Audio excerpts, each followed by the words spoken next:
Hey, everybody, it's Natalie B. McKenzie with The Whole Woman, and welcome to this week's episode of Living Life Authentically with yours truly. It's been another great week and so much to talk about. And I'm going to tell you about my weekend, even though you didn't ask, because it was quite an experience. But my husband's an HBCU grad. I am not. So I get to live life through his lens for these experiences. And we went down to Tennessee State University in Nashville, Tennessee, where Dr. Glenda Glover is the reigning president and has decided she's going to be retired. So you can imagine what homecoming was like for her last homecoming. It was absolutely fabulous. And then I got to do it with my husband from a Greek perspective. So he's an alpha man, I'm an alpha woman, and we had ourselves a ball. Special shout out to Alicia Carter, my soror, for making this an extra special time. And thank you so much, Sora. Arlene Nichols Phillips, she made our time in Nashville just absolutely special. Hey, babe, it was fun. We had a great time, and you can see the bags under my eyes because we have not slept in days.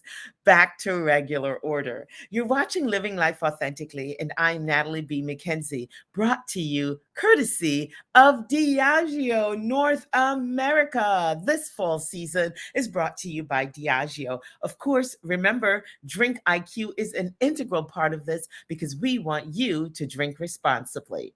Well, notice the top.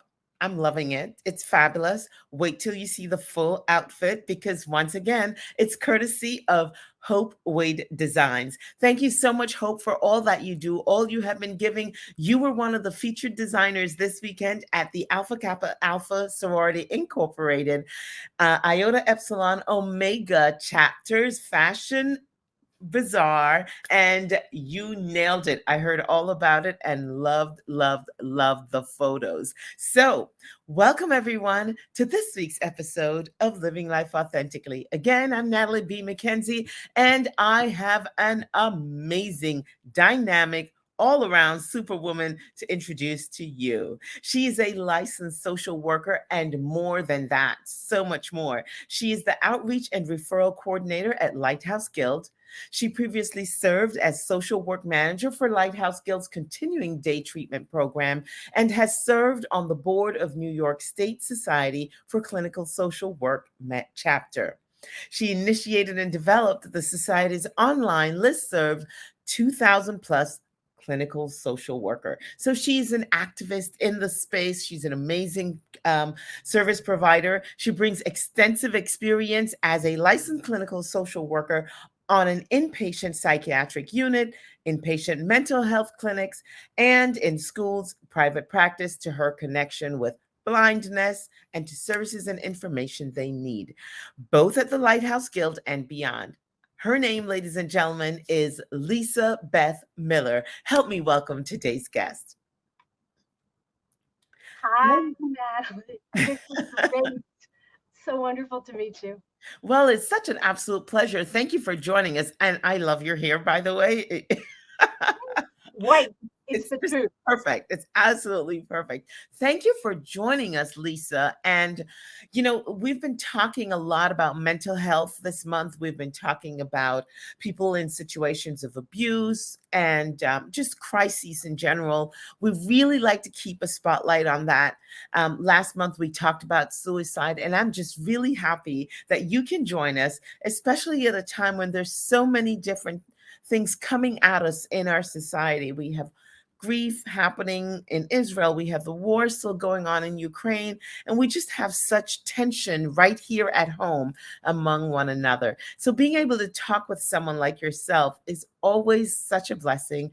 And your expertise in the area of blindness and services for those in need really is welcome. Thank you so much for joining us. My pleasure. I'm so glad to be here. So, Lisa, we want to get a little synopsis and get a look into who you are. What went into the making of Lisa Beth Miller that she is who she is today? Where were you born and where did you grow up?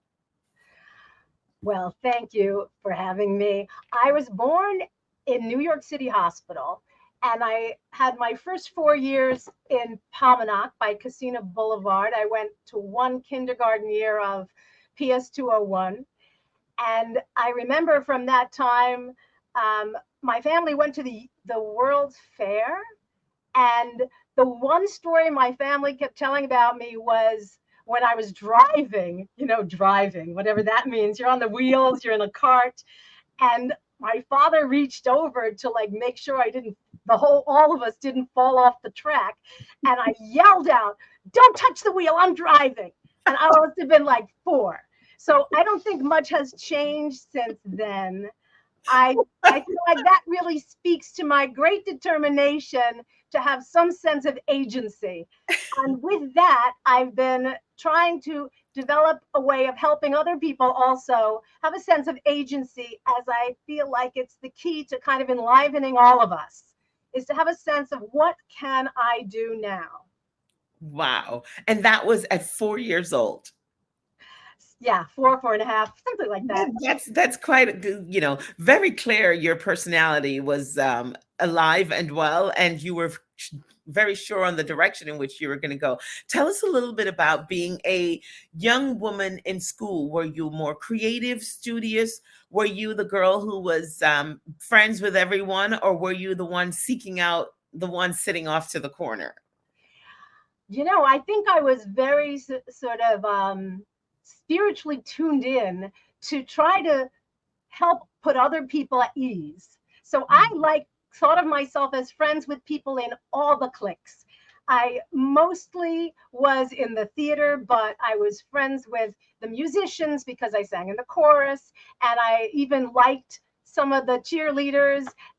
I was friendly towards everybody, and I really always felt kind of like a people person.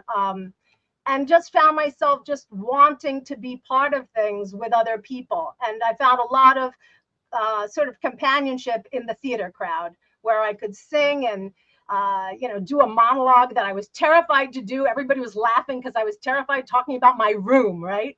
And I was talking about my plants and how much I loved them, and everybody's laughing. And I'm like, okay, they're laughing. I don't know why, but okay. And I just found my way to just be with people. And I feel like that's a big part of how I've been learning, is learning with other people, learning to trust other people can help me, learning I can trust other people. And, I feel like that is one of the things I really harmonize with you about for this project, of bringing people in to hear what have been the breadcrumbs along the way that they've used to find their lives. Mm-hmm. And I love hearing from all the I've listened to the ones you've done before, and I just really love hearing how people have found their path. And it looks so easy in retrospect, but it was never easy, I'm sure, going forward.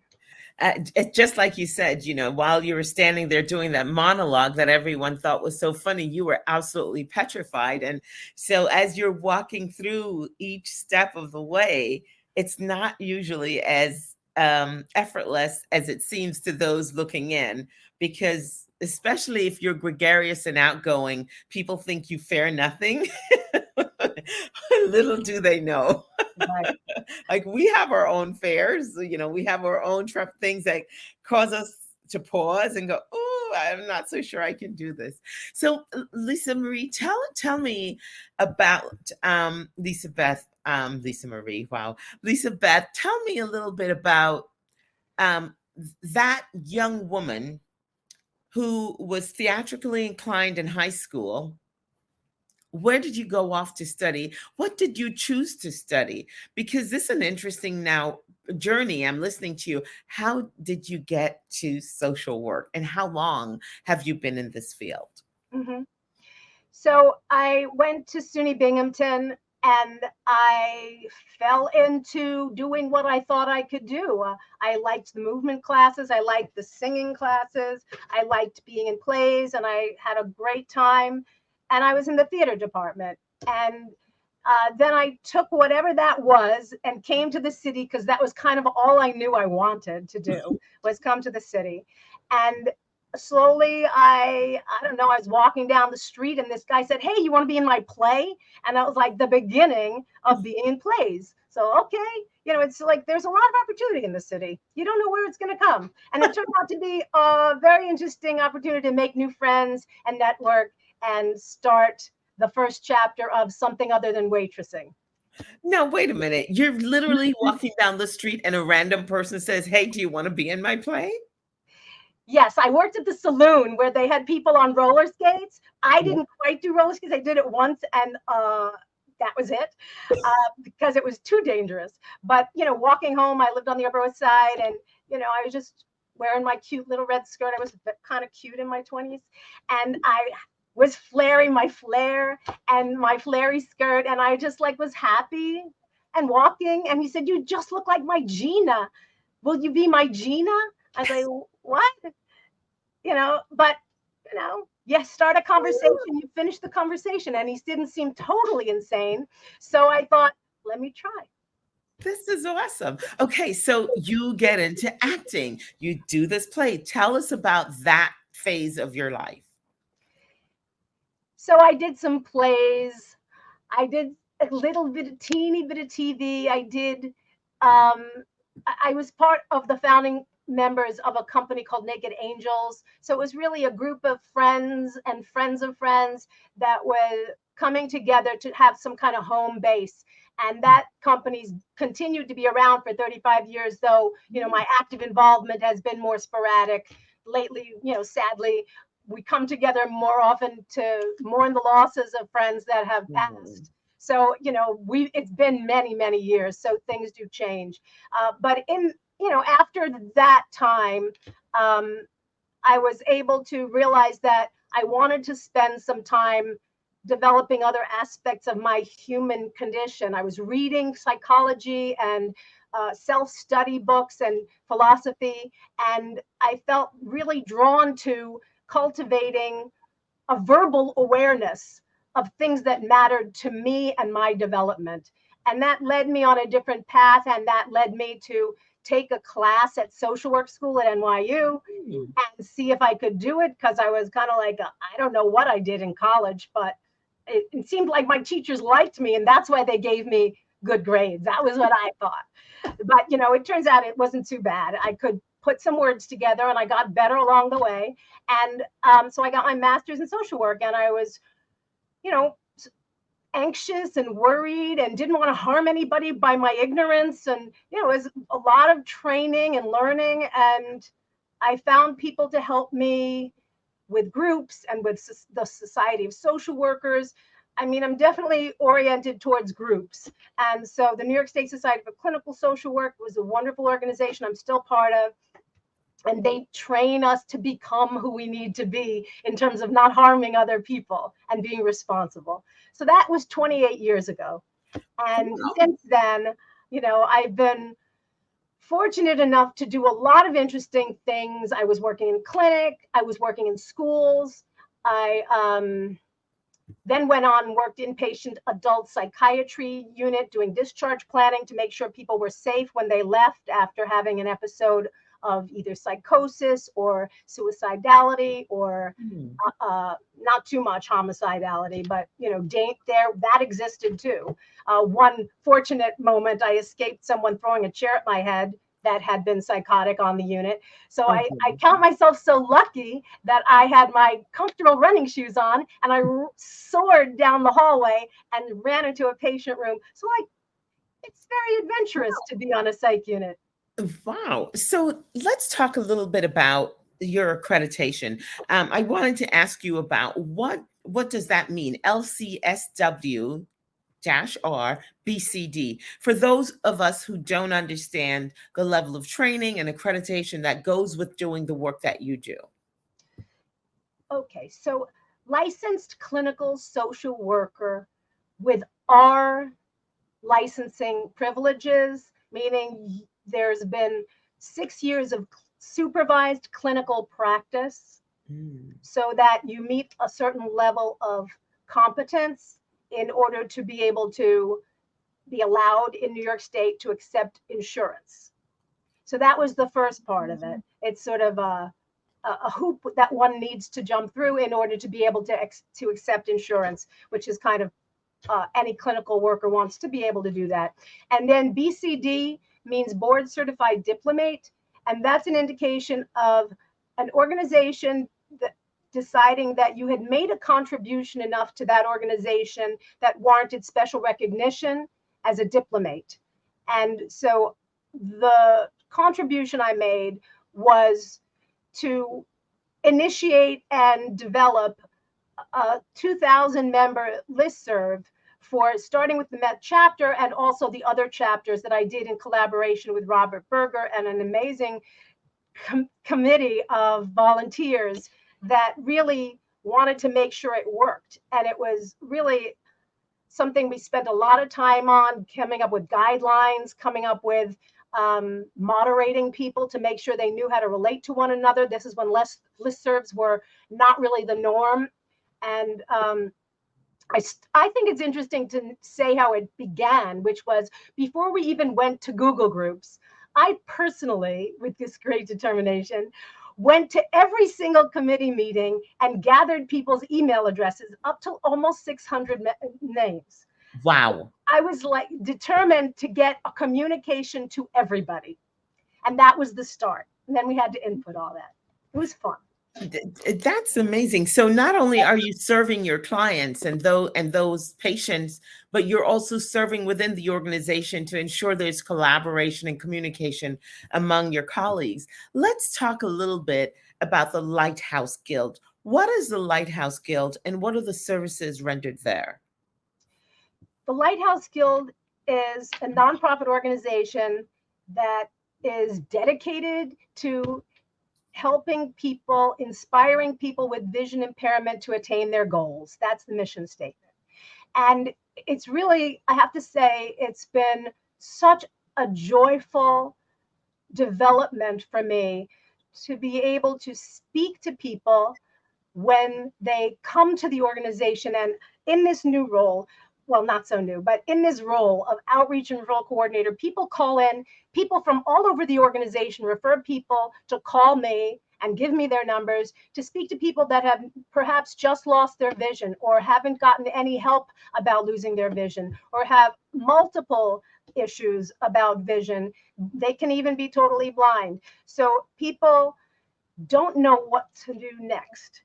It's very frightening. It's one of the most feared disabilities based on research that people have. And it's an opportunity to really help people get a lay of the land and see what they can understand, to work on right now, to learn and to adapt and to orient themselves to this new horizon of learning. And I think a lot of times people would think, so just give me one thing to do. But I've come to think of it as sort of offering people multiple opportunities to understand what is coming down the road, what is the time frame, how soon will they get the appointment, what are the other things they can apply for right away, and kind of coordinating their view of an adapting future. And I feel like that can really hit people in their hearts and really help them feel like they're able to make the adjustment to having a sense of agency. There you go again, helping people to have some autonomy in their lives in spite of. How would one find the Lighthouse Guild? Where are your centers, or is there just one center? And who can access you? So I speak to people from clients to providers to anyone that has any interest in helping themselves, helping their neighbor, helping their family member. And I really and providers, where I also do presentations for different organizations and even for seniors, because they're often at risk, of course, of more vision loss. As we age, our vision changes, and sometimes it's related to an eye diagnosis. So I speak to a range of people, and anyone can call Lighthouse Guild at the 800 number, which I don't think I have memorized, but anybody could Google it. I know my own number by heart, 646-847-4615. But any way you can get to call Lighthouse Guild and ask for Lisa Miller, people will then get me in touch with you. And then really I'll put people at ease. I send people a resource email with guidance on how to get started finding someone in their family or in their neighborhood, or even connecting with a case manager that can help them learn technology that will help them. There are a lot of ways people can start right away to download an app, for example, and learn how to use it with a sighted friend, a sighted guide, a sighted family member that can help them. Oh, let's say, for example, one is Seeing AI. It's an app that free download. You install it, you open it, it opens the camera, and you click on the link at the icon at the bottom. It takes a picture of the text in front of you, and then it audibly reads it to you. Oh, that is one of many, many, many opportunities for people to get started in functioning.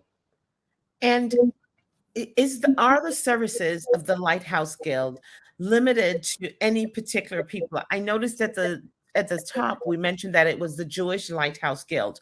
Is this available to non-Jewish individuals? Who are you serving, and how do they access? That's interesting. It's actually two organizations that merged in 2013. It was the Jewish Guild for the Blind and the Lighthouse. And I think it was 2013 or going into 2014. And so now it's one, both of them were 100+ year nonprofit organizations that came together and are servicing people in many different ways. And often people start out with a low vision exam for the most low tech entry point to see if it's possible they could get specialized glasses or a magnifier that might help someone with uncorrectable vision loss to see just a little bit better. That is a really wise starting point. And then after that, there's something called an occupational therapy evaluation for vision technology, and people can learn how to use an app or a device. There are handheld readers that people can buy. Sometimes they're about $60. There's an OrCam, which is enormously expensive, but it is really good for people that cannot see at all. And it will narrate the text. It will narrate who walked in the room and tell you what currency it is, 5, 10, or 20. I mean, there are lots of apps that do some of that as well. So depending on how much people can afford to pay for the convenience of different devices, we find different ways to help people in their adjustment process. Now, I understand that one of the things you have at your location, at the facility, is a technology center. Are some of these AI features you're speaking of available there? Tell us about this technology center. Yes. So Lighthouse Guild as a hub exists in total with a technology center right at 250 West 64th Street. We also have other programs up in Niagara Falls, Buffalo, and Albany, where our Guild Care Adult Day Healthcare program is. The Technology Center is just in the Manhattan Lighthouse Guild program, and it's a beautiful opportunity for people to try low tech and high tech items. People can try with a demonstration with the occupational therapist to see if it's something that actually helps them and if it's something they can actually learn how to use. So that people are not buying expensive equipment that doesn't actually benefit them. That would not make sense. We're not there to, we're there to sort of act as gatekeepers so people don't start buying things that don't benefit them. Do you find, Lisa, that when an individual first learned that they may be losing their sight or that they will be impaired, their vision will be impaired, I guess, for an extended period of time, or that they will lose their sight overall, do you find that they're eager to seek help or that they withdraw? I think a lot of people withdraw. And I think that's probably where I've come in so handy, I think, because people don't know what they don't know. And they think it's hopeless and they believe it. And they barely even know to call and ask for help sometimes. It's really remarkable to see the change within the course of a single conversation when people start to notice there's something small they can do to adjust. And mostly everybody is sad about it, sad to the point of withdrawing, sad to the point of not even telling people. That's why it's important to keep an eye out for things like people falling more, or people Mhm. not recognizing faces because there's a black scotoma in the center of their field of vision that blocks them from seeing someone's face, even if it's someone they know. So there's different things that it sometimes seems like it's dementia. They don't recognize somebody, or they're losing their balance when it's really their vision that's going. So that's what I like to tip people off and providers off to, what to pay attention for as indications that maybe someone's going through something like that, and to ask, because people don't like to talk about it. Wow. Ladies and gentlemen, we're talking with Lisa Beth Miller of the Lighthouse Guild, and I had no clue these resources were available, but these are resources for visually impaired, for people who are already blind, those who may be losing their sight or vision. But one of the things I heard you say, Lisa, is any stage of visual issues. So, at the first onset of recognizing that your vision is changing, what are some of the recommendations you have for someone who may be listening and caring for someone, or someone who may notice their vision is changing? Well, I'd like to actually amend that. They don't even have to already be losing their vision. Once a person has a diagnosis of glaucoma or macular degeneration, that's a good time to come in too, to start to get a baseline of what their vision is, so they can be followed and get easy access for the next step should they start to lose vision.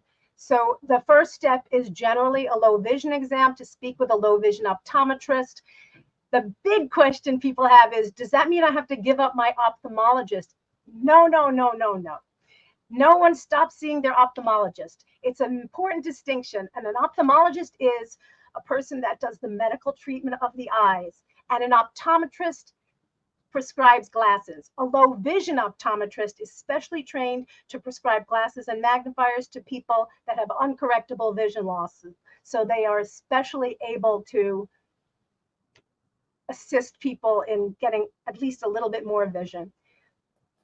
Wow. So, I heard you say you have centers in um, Niagara Falls, in Albany, in Manhattan. So, are these all New York based centers?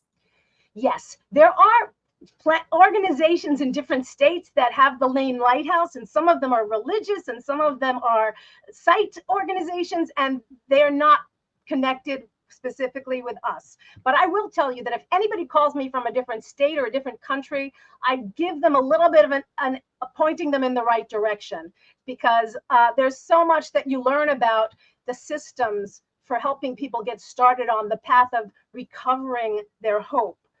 And I feel like it's sort of a societal mandate to explain to people a little bit about a low vision exam, where to find it, and how to get started. I love it. Lisa, you are an advocate's advocate, and you're absolutely passionate about helping others. Thank you so much for joining us. Please tell us how we may stay in touch with you, how we can learn more about the Lighthouse Guild, and what are the services provided covered by insurance? Generally, they are covered by insurance. There's also a grant for people that are very low income, and there's also the New York State the New York State Commission for the Blind, that provides funding for services for people that are eligible for that, meaning they are legally blind and at minimum have a green card. So those are the requirements for that funding. But whoever comes my way, I'm going to offer them some help. So no one needs to be afraid to ask. And I'm very approachable. There's the 800 number. Thank you so much. That's great. I can be reached through there. You just say Lisa Miller, and they will certainly send a caller to me. Wonderful. Thank you so much, Lisa, for being so kind, so accessible, and so passionate about the work that you do. We thank you. And we thank you for all that they do at the Lighthouse Guild, ladies and gentlemen. You saw the number on the screen, and you see you can learn more about them at lighthouseguild.org at 800 284 442. We've been talking with Lisa Beth Miller. She is amazing and a lot of fun. Lisa, one fun fact we talked about before we got on air, you didn't mention. Did you say you did 2 Ironman? Yes. Both of them Lake Placid. Oh And my gosh, I love Lake Placid, and it's magnificent. And cold. it's all to thanking to my friend Renee, who was my buddy the whole way through and a great support. Oh, wonderful. Once again, you've been watching the Living Life Authentically with yours truly, and we have been talking with Lisa Beth Miller of the Lighthouse Guild. Thank you so much for joining us, Lisa, and thank you again for what you do. If you or someone you know, love, care about, is having issue with your visions, you've lost your sight, you're losing your sight, or you've simply received a diagnosis of glaucoma, check out the Lighthouse Guild. There may be services accessible to you there that may change the quality of your life. We thank you so much for watching. We wish you enough life to live, enough joy to give, enough love to share. I wish you enough. Good night. Mm.